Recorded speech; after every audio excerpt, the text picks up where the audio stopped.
Hello and welcome to this episode of the EC Method podcast. Whoop, whoop, doot, doot. And happy New... No, it's not New Year yet. We're prepping you for New Year in this episode. Is it? I'm trying to think. Is it? Like Joey Essex. It's going to be pre-New Year, ready for the EC sign up. Pre-New Year. Right, okay, good. I'm just mapping out the calendar in my head because, we don't want this to age badly. Yeah, no, not that we've ruined that already. No, so New Year's is coming. And we're going to take a slightly different approach to the EC Method in the new year.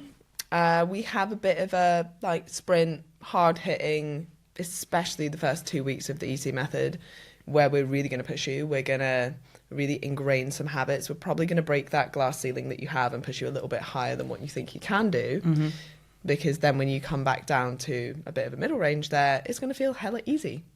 Yeah, I think it's important that we start by explaining to people what the research shows on people who struggle to lose weight after a holiday or a holiday period like Christmas, and why the term, or I guess the belief of all diets fail or most diets fail, is so bought into. I think we need to talk about what the culprit of those failures are, and that will lead us perfectly into our coaching approach in January. Yeah. Of a coach, I don't know, in January, and we'll kind of explain why this is a time of year where we coach differently to any other time of year. So Emma, what does the data show? On which part? Fresh on the why fresh start. Most diets fail. Oh, why most diets fail? I think a lot of that research just comes from shit diets, if I'm completely honest. I think and the research is right, most diets do fail, but they fail because they never think about a maintenance plan, they don't think long term. They fail because the connotations of most diets are, it's a 6-week period, it's an 8-week period, it's, I'll stick to this as long as possible, it's massively over-restrictive. You start to resent the process, and any time that you resent something, you're never going to stick to it long term. So that's why most diets fail. Most people also don't have any coaching support. It's just like, here, stick to this generic plan. Let's hope that you get a result. And there's no kind of making it fit for the person. One of the reasons that most New Year's resolutions fail is, again, because people don't have that long-term plan. And I think because of that, people kind of turn their nose up at it and like, oh, yeah, new year, new me, like you say every single year, and then you fall off it. Well, we want to approach it a little bit differently. We want you to commit long-term to making sure this works for you, that this time is going to be different. And actually, the research around starting something in the new year, or even at like any event, is actually quite strong. So diets that either start on a Monday, start in the new year, or start on a significant date, like maybe it was your birthday, or it's like, I don't know, the first day of summer, or there's something, actually tends to do better. Have a high success rate. It's known as the fresh start effect. Yeah. And the reason that we're kind of alluding to what we're going to do is that your motivation tends to be higher. It's a significant point at which you can then draw a line and make change. Because the truth is, if you're in a body that you don't want to, that you maybe don't like at the moment, or there's something you want to change about it, maybe you want to lose a bit of fat, like you will have to change in order for that to change. Like your body is a representation of what you've been doing on average previously. So if we want to change that, something's going to have to change. And drawing a line, making a fresh start and pushing yourself a little bit at the start of the year when motivation is high is an excellent way to do that. Yeah. Okay, so I'm going to pick up what I was putting down first, and we're going to come back to the fresh start. Sorry, I don't think I go quite... back into January.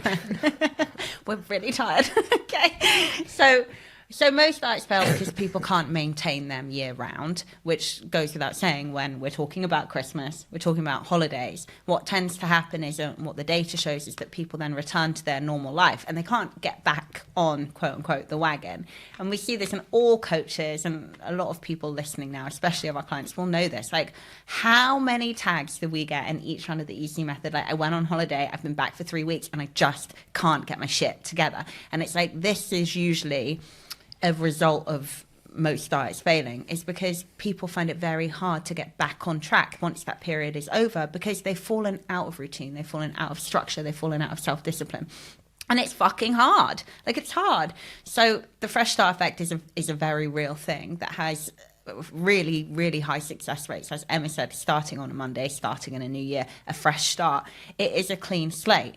Now, what we have found anecdotally as coaches, and how Emma and I coach is very much balance. So we want to marry your caloric needs, your nutritional needs, your activity needs with your real life. And every client's different. Some clients can train on the weekends only. Some clients can train in the weekdays only. Some clients are really great with their diet in the week and then they have more flexibility. Everybody's different. How do we marry it? And that is, I think, the skill and the job of a coach, is to see a lot of moving parts and kind of plait everything in together for the client.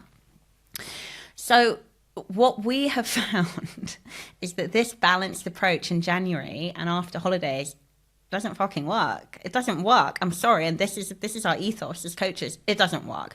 You can't say to somebody like, okay, well, how are we going to balance out the rest of the Ferrero Rochers, the trifle, the profiteroles, the fact that you've still got half a turkey, you can make 8 sandwiches this week. It doesn't work.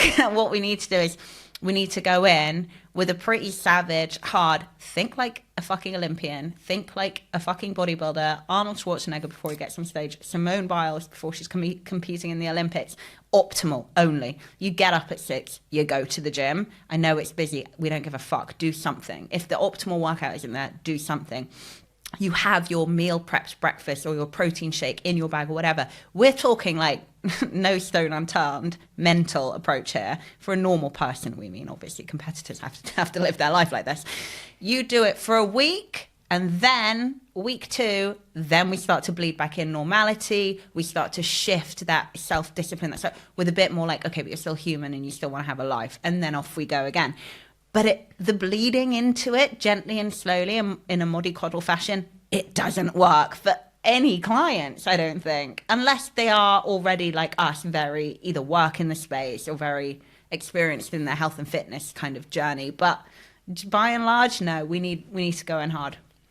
I think especially at New Year, because people tend to be quite motivated at this time of year. Yeah. And really good coaches often do this, but they kind of do it, I think, without necessarily talking to their clients first, of really good intentions. So let's do something that we know you can maintain, right? We know most diets fail, so let's make sure we're not setting you up for failure by, I don't know, dropping calories too low or telling you to work out 4 times a week when at the moment you're only working out once or something like that. But often it's not exciting enough. Yes. And I think that's the hard part. And like, you know, if you're someone who's, I'm doing 7,000 steps a day, and we're like, okay, let's see if we can get you to do 8,000 steps a day. And it's like, that's not enough to excite me. It's not fueling. We want you to come into this round of the EC method and be like, I'm a little bit scared. Like, yes. I am excited about pushing myself, and I'm excited about the results I'm going to get. This is the other thing. When people are like, I lack motivation, you don't. Like, if you work a little bit harder, you actually get significantly better results. You're going to feel very motivated. There's nothing more motivating than results. And the other thing that I don't think enough people consider is that the difference between, say, 1,600 and 1,800 calories when you're dieting isn't actually that much, no. Right? But the difference in your results and how fast you see results is actually quite big, especially when you take into account the fact that some people aren't very accurate at tracking, and then that 1,800 turns into closer to 2,000, which turns into quite close to your maintenance. And then you've got fluctuations in weight due to menstrual cycle or just normal weight fluctuations. And you're not really seeing much of a result, despite the fact you're trying very hard. Now, if you just try a little bit harder and you stick to closer to 1,600, you start to see these results much quicker. And my point there is kind of like, dieting's hard, full stop. You could try a little bit harder, but actually get incredible results. Yeah. And find that you are very motivated. Yeah. Or you can kind of just like, you know, be a snail and go along quite slowly, find that you lack motivation because you're not getting results, and then give up after 2 weeks. You said be a snail, and I just thought of your face on a snail. It made me so happy.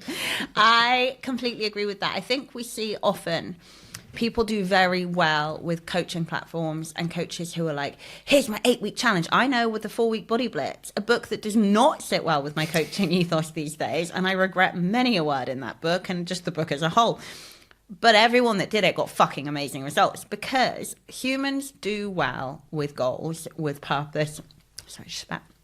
Purpose, with focus. We do well with, and I for most people, I'll be honest, because we all have a real life as well, a short-term smash and grab goal. So because we know that most people have lives, and we know that this is a short-term thing that they're going to really enjoy and get great results out of, but come week 8 to 12, We're going to slowly start to see that train roll back down the hill.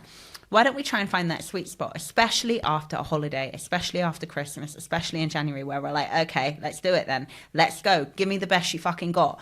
And get people excited. By day 3, people will be motivated. Don't get me wrong. Day 1 and 2 are going to be a schlock. By day 3, you're going to be like, fuck, I'm doing it. And like, you'll feel different in your own body, obviously. You're going to start to feel different. By the time we hit week 1, 2, 3, be like, okay, look, keep reminding clients you can't do this forever, because you're not Simone Biles and you're not getting, millions of dollars a year just to be Simone Biles and perform your best and jump like a, gazelle. You actually are a mum of 4, and you also have a job, and you also have, a family and friends. We have to now start to bleed in your reality to this. But it is very hard to tell that woman who is tired, who has to get back to work, who has to get her kids, probably still off school at this point. I don't know, Birdie hasn't started school yet, but I don't think they go back to school straight after New Year, unfortunately. It's a slog, so it's hard to tell her, like, it's okay, we can ease you in, when she's probably going to fare better and enjoy it more being told, like, no, bitch, we gotta go. And we'll reverse out of that later, but it is definitely a coaching tool, I think, that is very frowned upon now, but in small doses has a huge success rate. When you know what you're doing, for sure, and when you have a long-term plan, but really you're just capitalizing on motivation. And one of the things that I think is most effective for people is when you push people to do just a little bit more than what they think they can do. Like if we're looking at, let's say, step count, for example, and someone at the moment is getting 8,000 steps, and you're like, okay, next week you're going to do an average of 12,000. Yeah. They're going to be like, that's going to be really hard for me, I'm going to have to make some changes. Now when you bring them back down to 10, they're like, easy. Oh, yeah. And that's really like part of what the aim is. It's like, get you some discipline, get you some structure, make you realize what you are capable of. And then we bring it down. And this is why we also use range targets. So we won't just set you like one target, you need to stick to 1,600 calories. It's always a bracket, which means that we know that when you're in that bracket, you're going to be in a deficit. You're still going to be moving towards your goals, assuming your goal is fat loss. But when you're in this first week and you're hitting it hard, we want you to be at that like optimal side of that target. But you still have the flexibility to know that if you go over that, it's not the end of the world. It's not, all or nothing mentality. We want you to avoid that. So we want to set you targets that are really going to challenge you. But also you've got the flexibility that if something goes wrong, if, life comes up, if whatever, then also towards the middle of the round, like you can be a little bit more lenient with that. Yeah, you did it. But you're also realizing like, hey, I can do the optimal as well. Yeah, it's really interesting. And like, I like to, I think coaching, my approach to it with clients often, especially if they have real physique goals or real performance goals, obviously is to grade it. You can't, as we're talking about here, you can't jump in to doing, 5 to 6 lifts a week and 120 minutes of cardio a week from ground zero. Like that's really unrealistic. So what I like to do is kind of in the big picture, have them surprise themselves as the weeks pass and then start to up their targets, right? And I'm sure you're the same. It's progressive overload in whatever guise you put it in, whether it's steps, whether it's cardio, whether it's workouts, whether it's diet, calories, meal prepping, whatever it is. And you start to move the needle up, but you know that they're climbing there organically and you can start to push them. This is a little bit more, again, of like a microdose effect of that, where it's like, oh, day 1, we gave you 8,000 steps, you hit 9. Okay, day 2, you hit 10. And we actually grade really, really, really quickly, keep that challenge coming, show them what they can do. By the time we hit week 2, week 3, it's like, look at where you are. Okay, where now you're tired, you don't want to get up at 6 o'clock in the morning and go to the gym, 5 days this week. Okay, how can we pull this back? Where can we actually train? And we change it. But I think it is such a huge motivator to show clients what they can do right off the bat. And I think clients love it and they thrive. And I think it's a really nice, I guess, social experiment to prove to our clients, because we actually had someone ask us today, I just can't get motivated. How do I get motivated? And we just kind of take a deep breath and we're like, what action breeds motivation?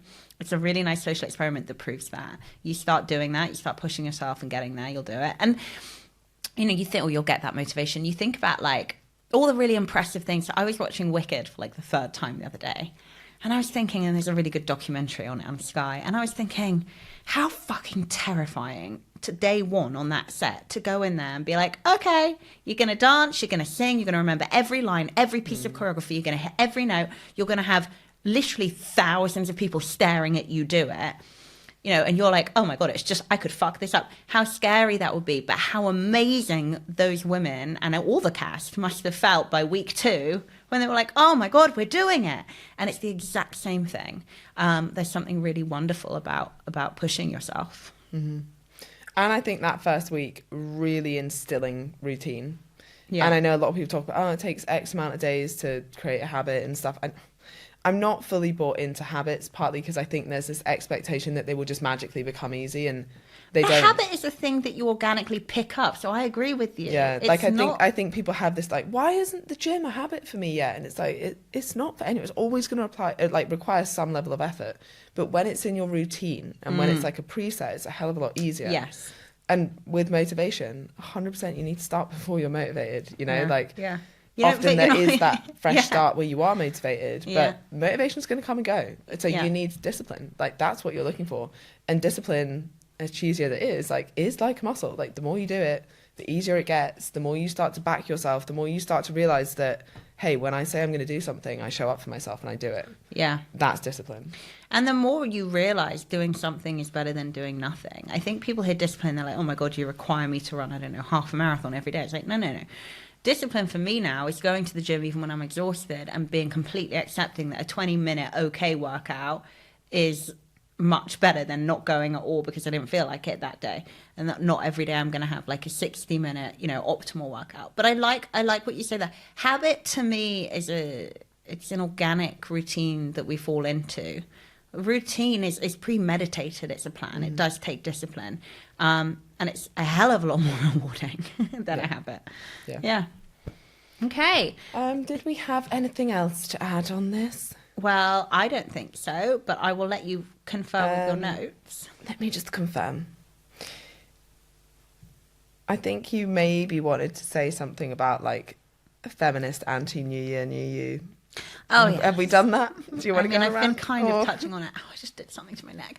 I've been kind of touching on it for since the last podcast, the Christmas pod. Look, I think I understand. I talk about this a lot as I go into this. I'm like, people are going to be like, here she goes with the pendulum swing. I know they are. We need to bleed it in with the pendulum. The pendulum. Honestly, I'm going to get this thing tattooed on me. I understand the pendulum swing. I'm not an idiot. I'm also a woman who's, you know, born and raised in the Western world, and also had some really awful experiences with body shaming on a very big media platform.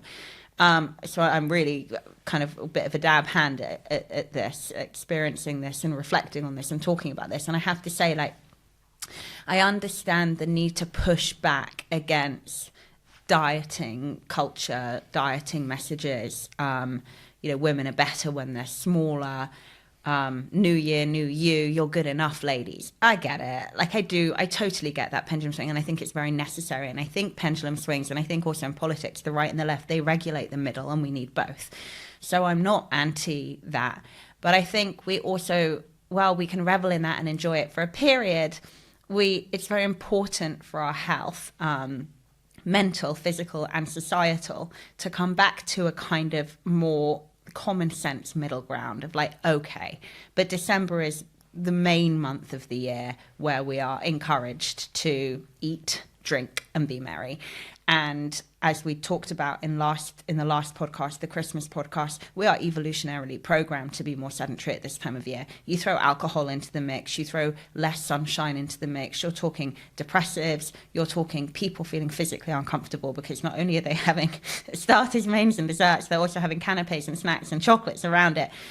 In the end, you do start to feel physically and mentally a little bit heavy. And I don't mean in terms of weight, although that too, but it can feel a bit heavy. Why is it so fucking frowned upon to be like, okay, we're going to go into January, and not only do I have to get back to work and I have to get the kids back to school, I'm also going to take care of my body, because off the back of a December, it's pretty important for your health, both mental and physical, that you do. And there's nothing wrong with that. There's no shame in that. You're not a victim of the kind of anti-feminist zeitgeist on social media, new year, new you. It's perfectly okay to go into a fresh start mindset and really revel in that and celebrate that. And yeah, I wanted to touch on that because I just know some people that I love and respect in our industry are going to be talking about how awful it is on women. And I just think it's a really lazy drum to beat. I also think it's under the assumption that everyone's doing it to lose weight. And then, like, there are so many benefits to fueling yourself well and exercising that have nothing to do with your weight. You know, like getting into a routine, making sure you're putting what you want in your body to feel your best, to show up at your best, exercising for your physical health and your mental health.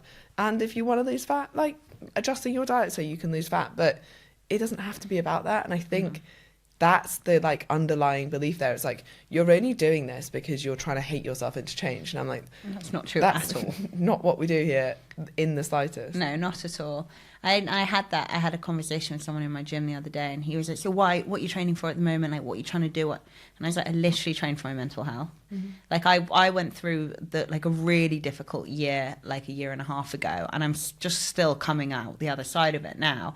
And there was a period where I couldn't get to the gym because I was so kind of, I guess, in the throes of what was happening. But like, I look back at every difficult time in my life and my trajectory out of that time. And people who don't understand it won't understand it.